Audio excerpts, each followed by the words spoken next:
Chromosomes. Little strands of nucleic acids and proteins are the fundamental genetic instructions that tell us who we are at birth. Most people are born with 46 chromosomes, but each year in the United States, about 6,000 people are born with an extra chromosome, making them a person with Down syndrome. If you've ever encountered someone with Down syndrome, you know that they are some of the kindest, most joyful people you will ever meet. They truly have something extra. My name is Lisa Nichols, and I have spent the last 24 years as both the CEO of Technology Partners and as the mother to Allie. Allie has something extra in every sense of the word. I have been blessed to be by her side as she impacts everyone she meets. Through these two important roles as CEO and mother to Allie, I have witnessed countless life lessons that have fundamentally changed the way I look at the world. While you may not have an extra chromosome, every leader has something extra that defines who you are. Join me as I explore the something extra in leaders from all walks of life and discover how that difference in each of them has made a difference in their companies, their families, their communities, and in themselves.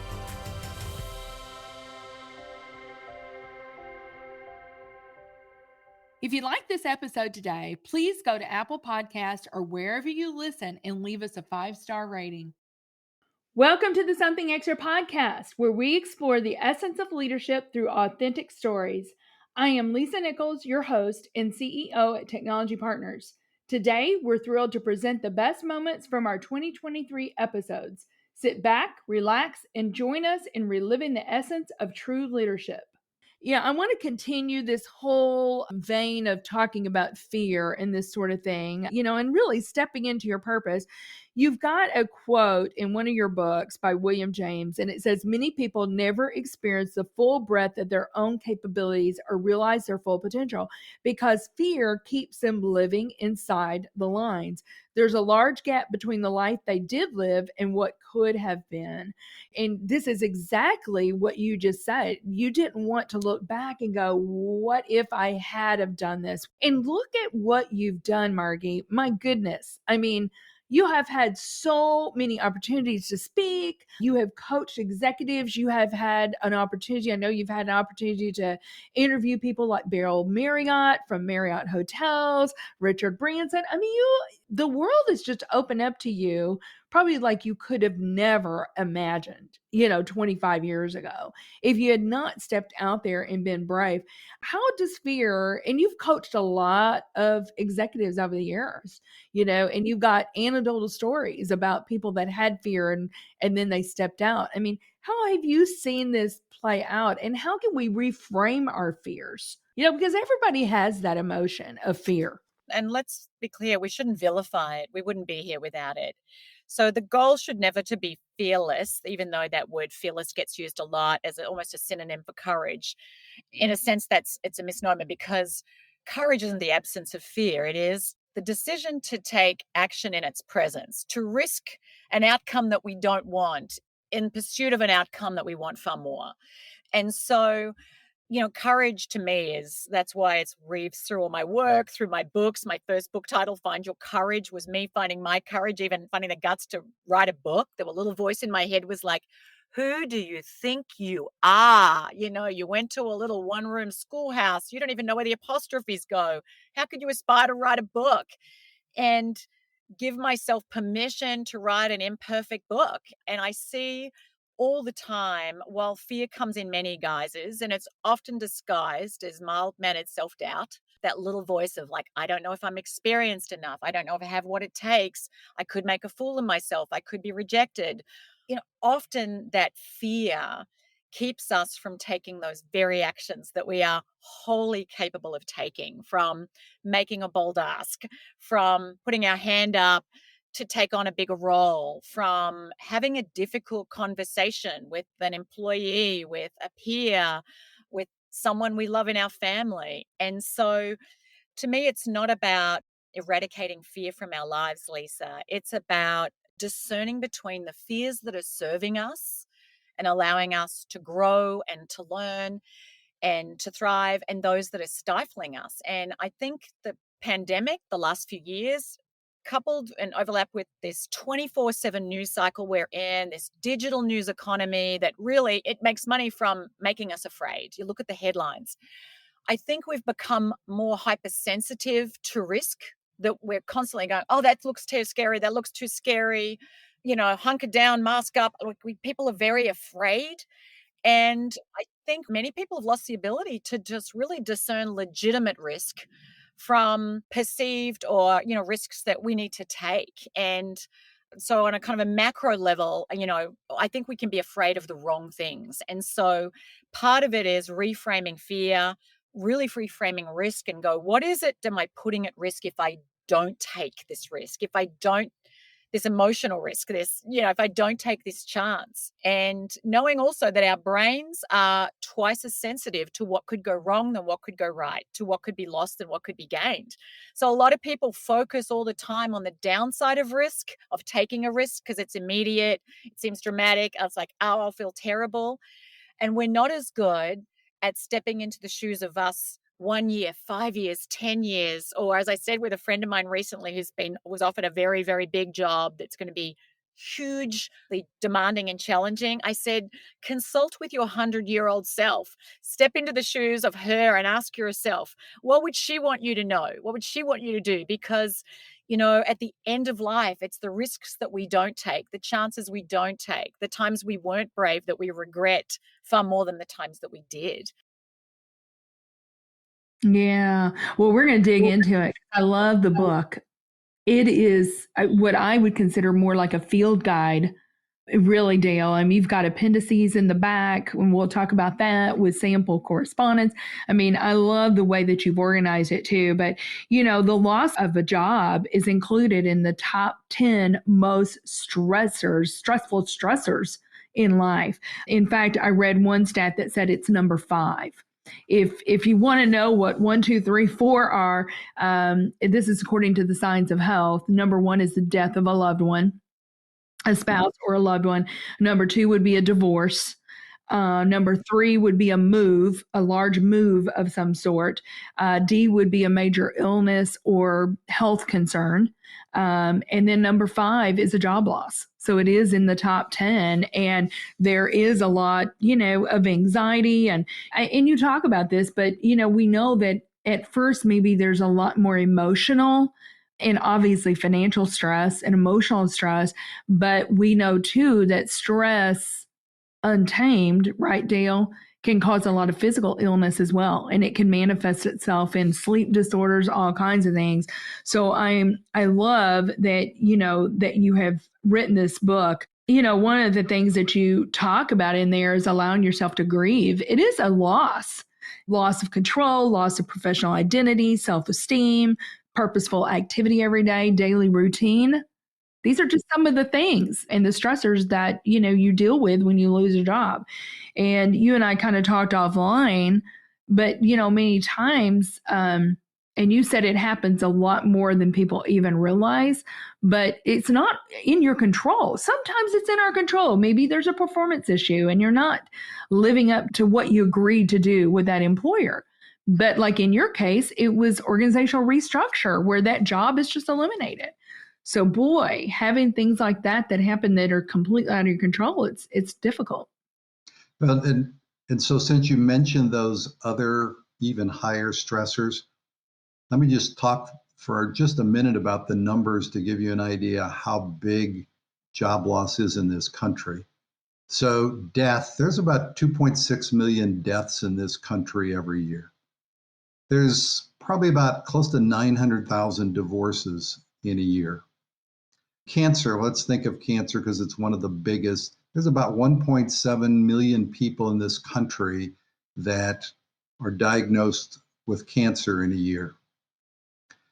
But the 10-year average, according to the Bureau of Labor Statistics, of job losses, so job losses in this country 10 years prior to the pandemic, so let's take the pandemic out of it, 21.7 million every year.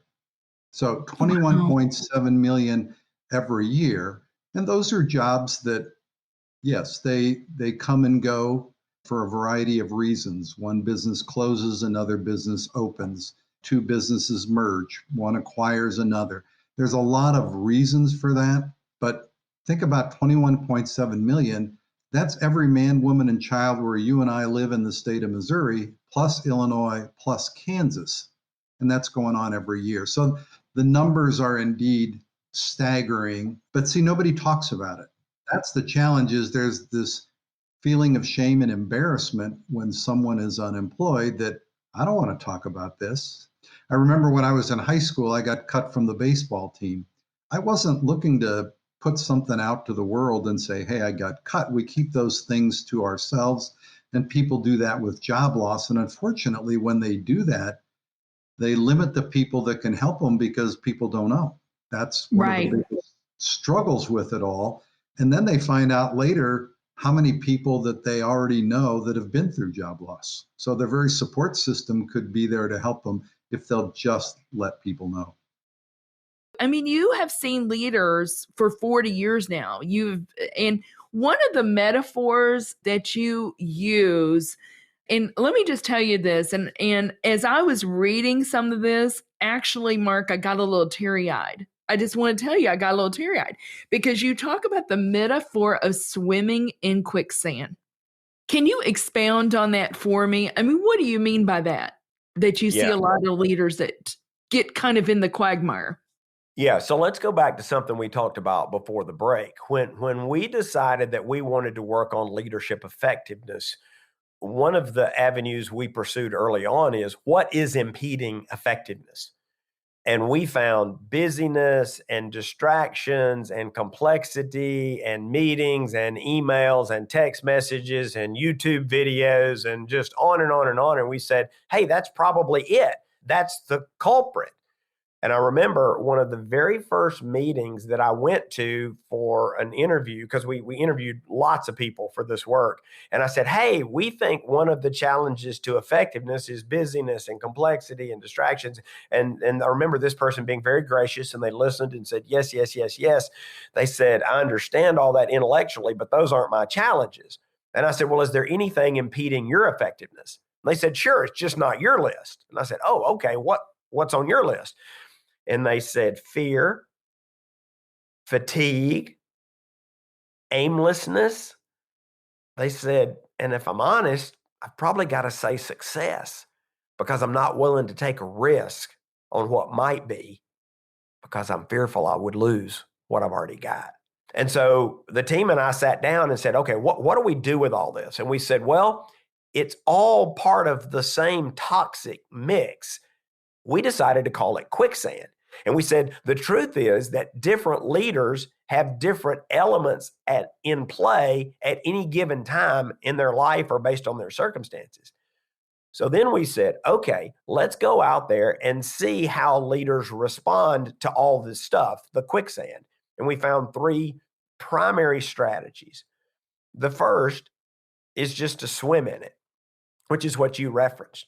And I think this is a natural leadership response, because leaders are leaders, right? And when the going gets tough, the tough get going, and we're going to set the example, and we're going to be the role model, and we're just going to push. Well, there are a couple of fundamental problems with swimming in quicksand. One is you'll never do your best work. I've never seen anybody win a gold medal swimming in quicksand. So it's really, really hard. Right. Secondly, it's exhausting. It's exhausting. And I would even argue that a lot of this great resignation that we've seen over the last couple of years, I mean, there are many, many factors, and I'll acknowledge that. But I think some of the folks who were just throwing in the towel, they're exhausted because they've been swimming in quicksand, which actually leads to the second potential strategy, and that's just to quit, just to give up, just to give in. You die. Now, you might not physically die, but your hopes and dreams are extinguished in that moment when you decide to quit swimming. So swim in it, you can sink, or third, you can escape. And we found leaders who spend very little, if any, time in quicksand. So we decided that's the group we're going to study, and they're the ones that helped us identify the four choices. We have been talking about all sorts of things, but now, Joe, I'd love for you to tell our listeners about this. While you were at Hirsch and Family Entertainment, you had a very unique experience. You were tapped to be on Undercover Boss. And, that particular episode, I think it was the first season, episode 7, if I recall, but 18 million viewers for that episode. It was the highest rated episode, I believe, next to one other episode, and maybe the premiere one or something. But I told you, Jenny and I watched the whole episode. My EA Jenny Hill and I watched the whole episode, and I cried throughout the whole. I mean, I was just a mess by the end of that episode. So we'll definitely put that in the show notes. But the one that really got me, well, 2 of them really got me. Richard got me. And you were cleaning. Tell Richard's story real quickly, Joel. Richard reminded me of my father, frankly, just very humble, soft-hearted, but really, really hardworking. And Richard, unfortunately, didn't have the proper home insurance, and he didn't have flood insurance, and the river rose up and completely flooded their home. And he was living in a pop-up tent with his 4 kids at the time, which I didn't realize. And once I found this out, fortunately, our company had already started a foundation where our employees would give $1, the company would match it, the Hershon owners would match it again. So $1 giving became $3 in awards towards employees. And we used all that money to help employees in need. And so I applied for Richard on his behalf, and the company, the foundation, rebuilt his home and brought it up to snuff out of this foundation. And so it's very emotional in the show where I get to know him. He finds out who I am, and we get to take care of him through this foundation. And the thing that's important, I think, I'll tell one other story, and then I'll draw a principle of love for all your listeners. There was another young man named Albert, and Albert wanted to be a CEO. When he found out who I was, he was completely shocked.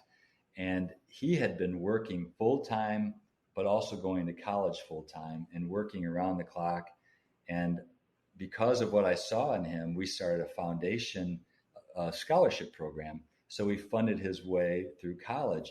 And now Hershon, through this foundation, they're actually, anyone who's an employee of that company, their kids can go to college for free as a benefit of the company.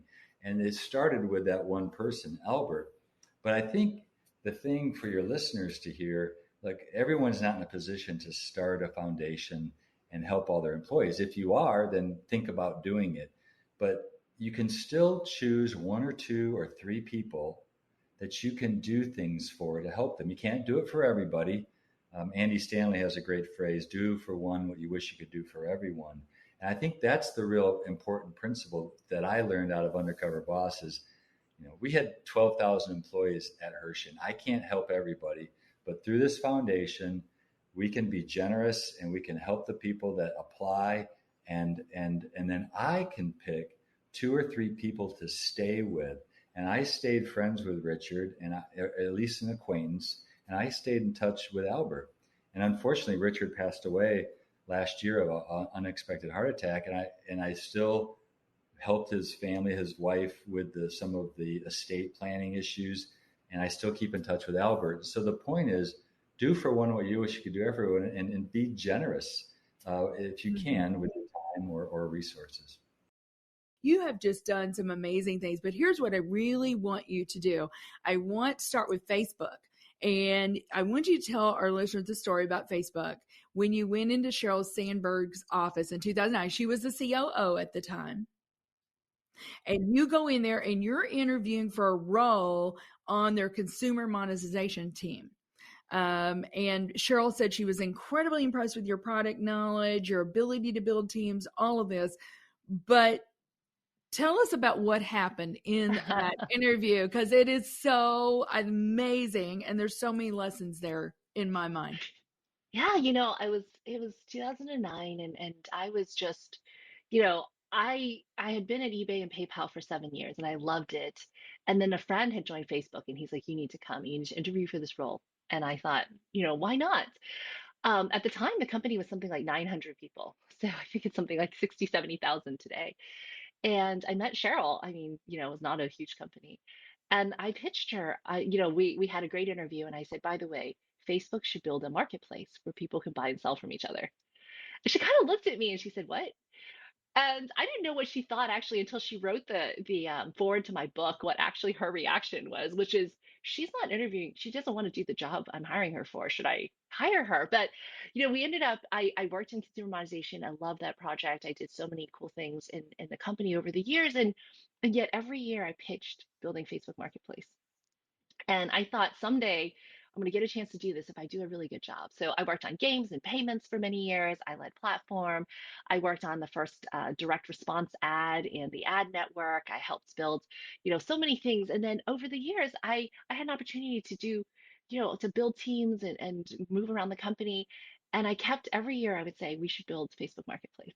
And in 2000 and I think 15, finally we had a chance to do it. And it was not an overnight success. It took many, many, many years to make it work. But today it has over 1 billion people using it, which is so incredible. Every month, 1 billion people use this little product that, I pitched, and it's been an honor of a lifetime to be a part of that because, it is something which helps so many people. And the reason it was so close to my heart was that I was one of the few moms in the company as a product leader. And I was actually the only mom for many, many years. And I would buy and sell from all these people. And everybody else is like, why would you ever buy anything on Facebook? And now you see all these amazing ads. You go and you could buy things. Like I sold my car on Facebook Marketplace. And so, to really change a product and to build something that has such lasting impact, even to this day, even with my current job, people still say, by the way, we love Ancestry, but you built Facebook Marketplace and I just bought X, and they tell me these great stories as well. And so I do love the legacy and how it has just had such a positive impact on people's lives. Hey there. In a challenging business climate like this, savvy leaders look to technology to find an edge. This can mean the difference between staying ahead of the curve or playing catch-up.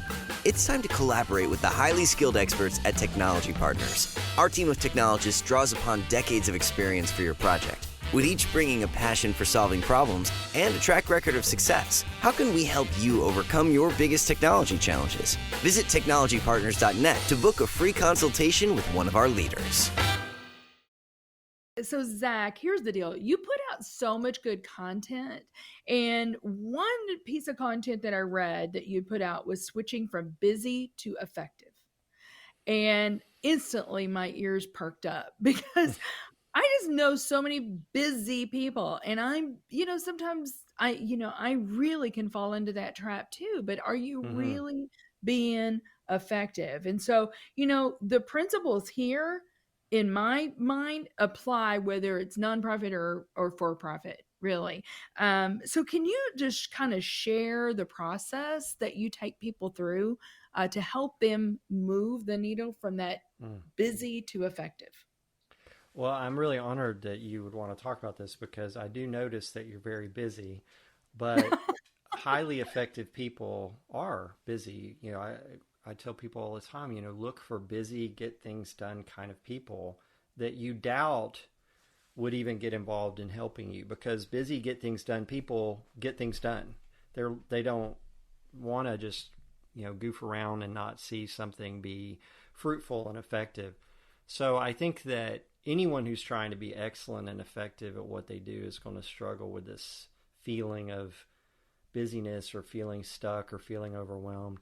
I also think it's kind of like the water that we swim in right now. And so when you ask about process, the first thing I'm talking about a lot more lately is that there's a lot of things that we could share that you can do to become more effective instead of just staying stuck in this busy. But the first thing that's really hard for me to do, and maybe for you too, is we also just need to step out of the water sometimes. So instead of just flailing around in this culture that's, I'm so busy, I'm so overwhelmed, I'm so anxious, I'm so burnt out, that you can't work your way out of that. I tell people I have to work at resting. I can't just stop. That doesn't work for me. I have to work at resting. So I think that's a big part of it, is just decide to get out of the water in which we're all living in these days. But in terms of specific process, since you asked, I think that it starts with knowing what's really critically important for you as a leader that actually moves your organization forward. And so a lot of times people will tell you what their job is. They will tell you what their projects are. They'll tell you about all the things they've got going on. But if you say, what are you really, really responsible for? What are the things that ultimately someone is going to hold you accountable to as a leader, whether it's your customers or your board or your donors or your boss, if you have one? What are those things? And the reality is leaders don't typically have more than just a few, 3, 4, 5 things. And taking the time to really, really get those right. So for me, those are the vision, mission, values. Obviously, I'm sure that's that way for you. Financial health. I mean, if things get bad enough, I'm the one that's responsible. Shepherding people, self-leadership, thinking, planning. Those all sound easy to say, but I hate to say that it was really hard to get clear of those. So I have those written down along with just a few others, but it's usually a really short list. Oh, Jenny, my goodness. I'm so excited about this episode.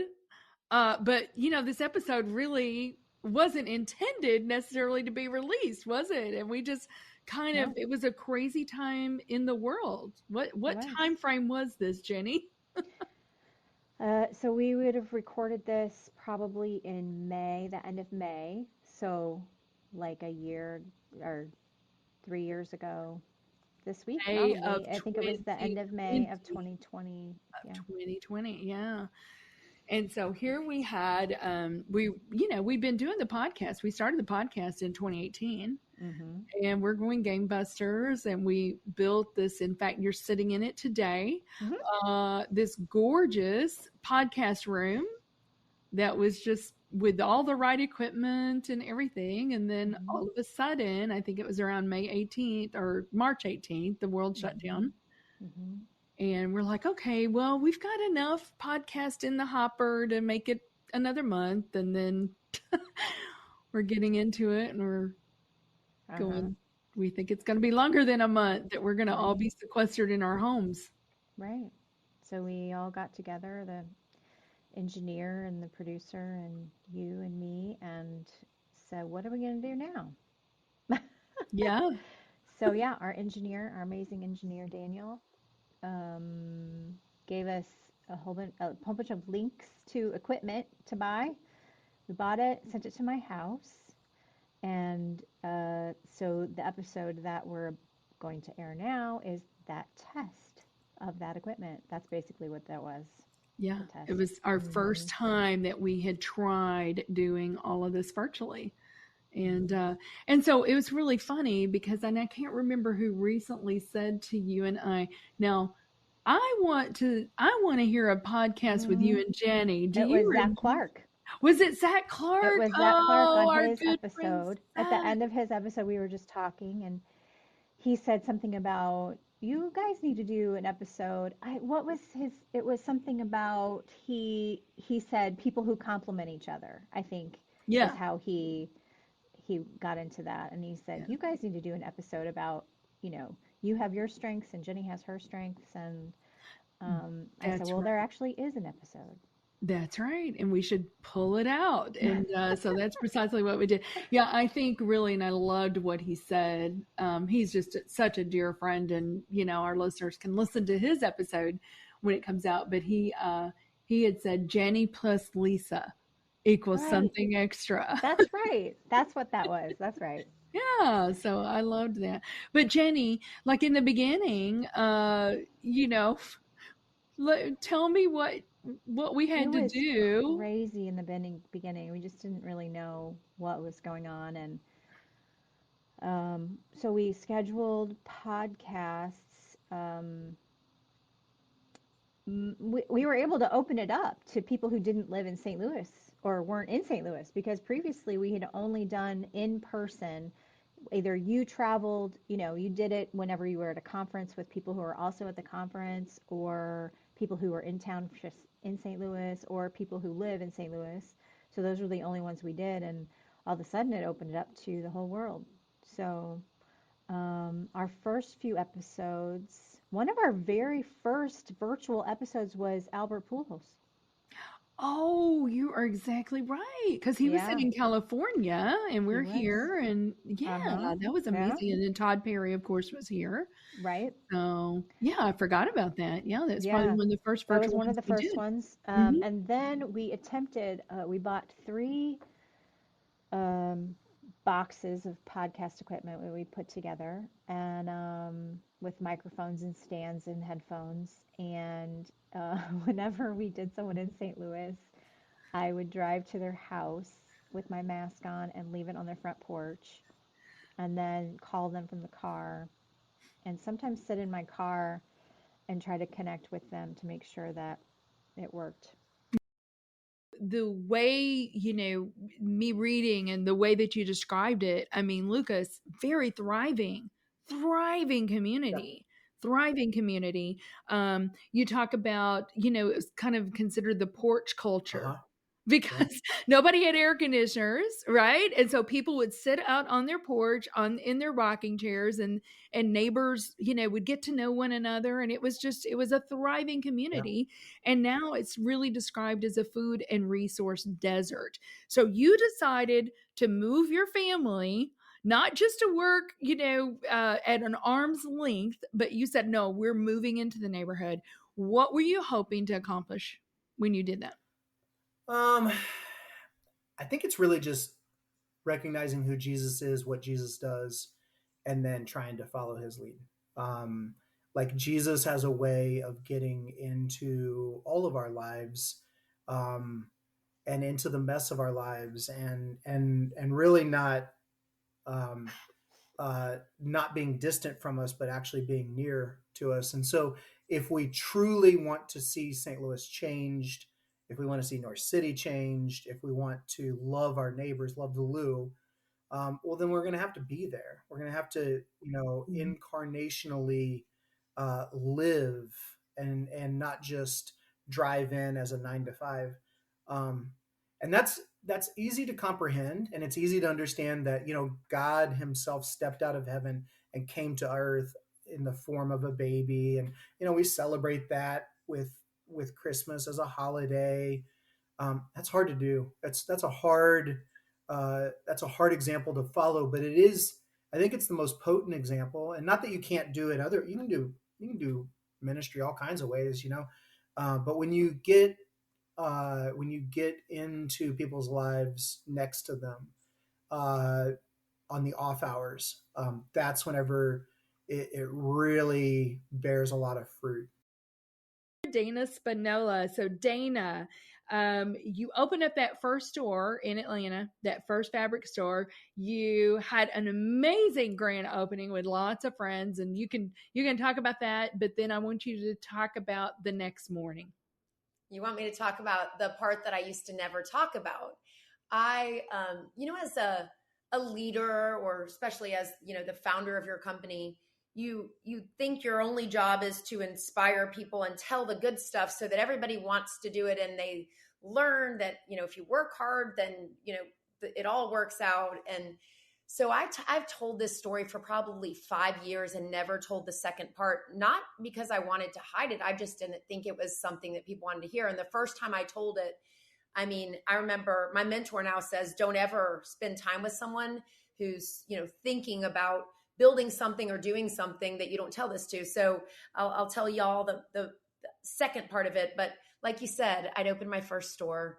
It was a year of, I don't think I went to sleep before 2 a.m. and woke up at 5 a.m. just working on my business plan, just putting my whole heart and soul into this business plan. Went to 14 banks, got rejected by all 14 till the 15th, gave me a little line of credit. And I opened. And I'm from Atlanta. I went to University of Georgia, went to Roswell High School. So I'm literally calling everyone I know to show up. I just need someone to shop this store. And they did. and there was a line of hundreds of people outside, and I made every single tag myself, Lisa. Every single tag. I wrote it, and I wrote the price tag on it. It was not technical. Nothing was coming from a system. Every bit of heart and soul I had in here. And it started working. And we did a fashion show inside, and people start buying clothing. And I just had that moment that you dream of. It really is from the movie where you're like, it's working.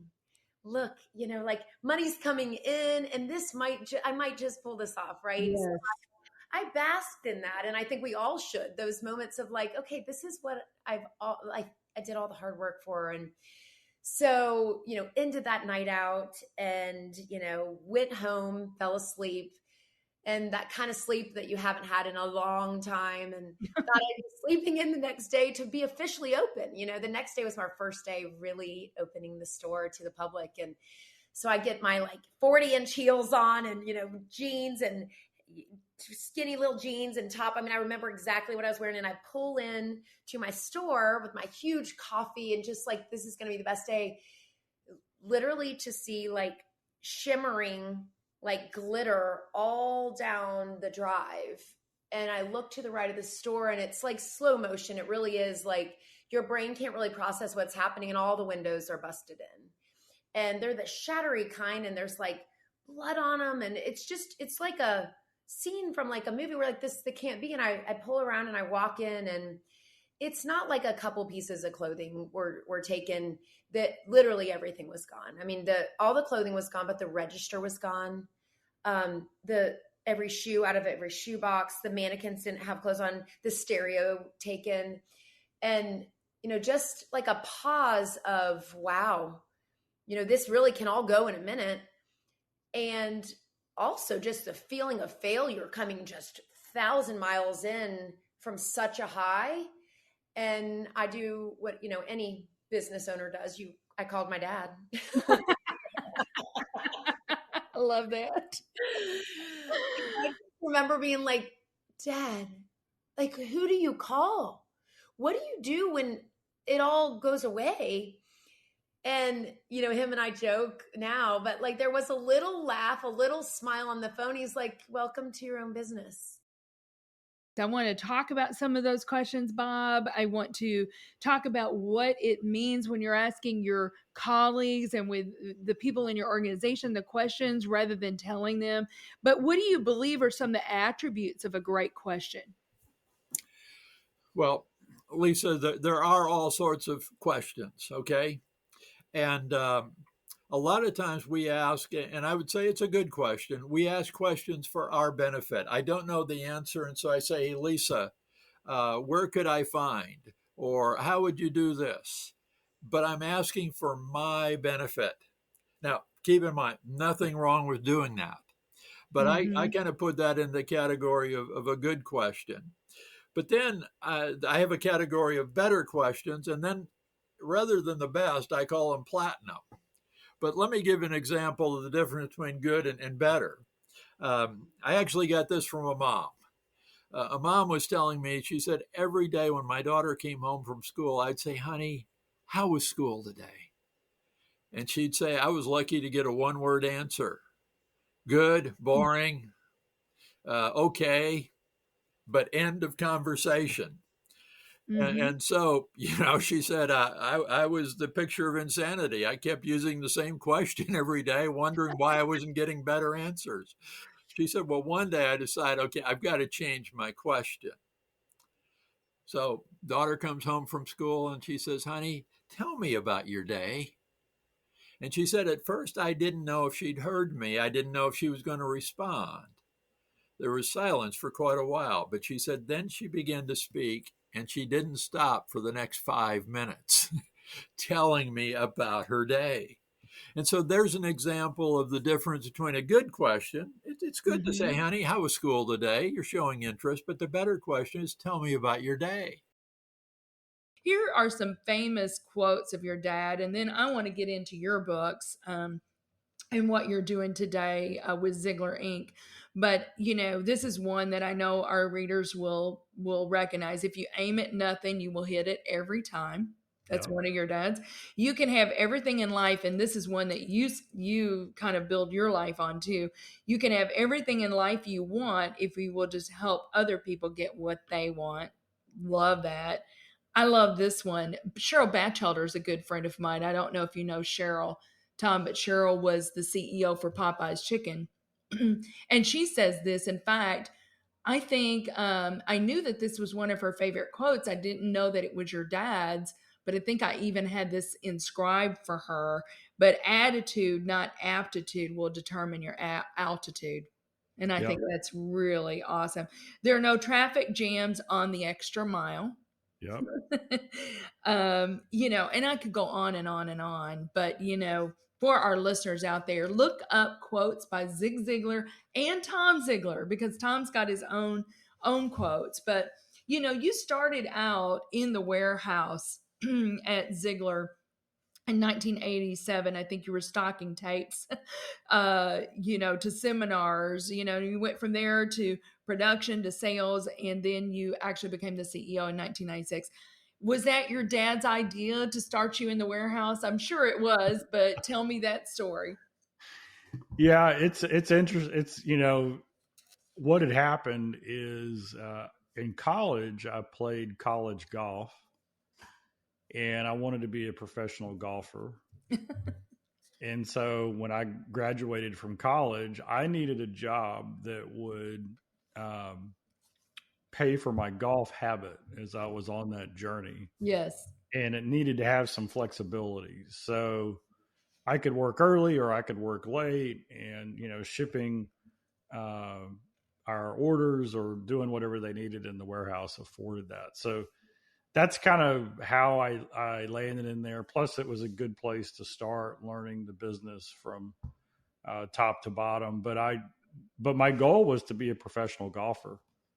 And the better I got and the more I progressed, the more I understood how good those guys really are.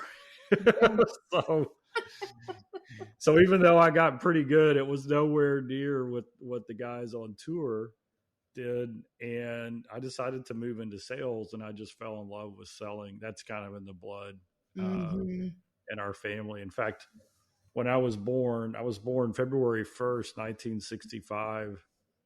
And on February 2nd, 1965, in Columbia, South Carolina, in the newspaper, Dad put in a birth announcement. And it announced that John Thomas Ziglar, born on February 1st, 1965, as a born salesperson. So I have a newspaper clipping that I was a born salesperson. As we wrap up, a big thank you for joining us. Our team wishes you and your loved ones a wonderful holiday season and an amazing new year ahead in 2024. Thank you for being part of our journey. Until next time, keep sharing your something extra with the world. Thank you for listening to today's show. Something Extra with Lisa Nichols is a Technology Partners production. Copyright Technology Partners, Inc., 2019. For show notes or to reach Lisa, visit tpi.co/podcast. Don't forget to leave a review on Apple Podcasts, Google Play, or wherever you listen.